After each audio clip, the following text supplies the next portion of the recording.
Nag-abang din sa Ninoy Aquino International Airport Terminal 3 si Senador Bongo kasama si dating Labor Secretary Silvestre Bello III sa pagdating ni dating Pangulong Rodrigo Duterte.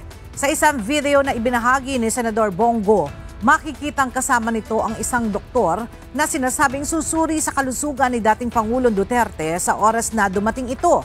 Gayunman, sinabi ni Senator Go na hindi sila pinayagang makapasok ng mga otoridad sa loob ng NAIA. Dito po kami ngayon ni Dr. Agnes. Sisiguraduhin lang namin na maayos po ang kalusugan ng dating Pangulong Duterte.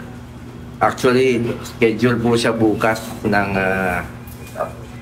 medical check-up niya. May gagawing procedure sa kanya bukas.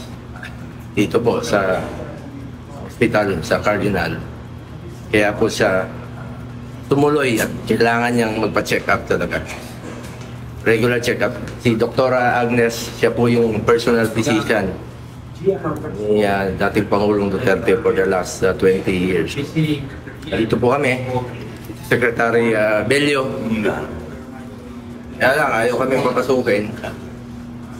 Alam niyo, nakakalungkot. Sabi ko nga sa mga pulis, paparesto nila yung taong ginawa lang trabaho niya para sa bayan.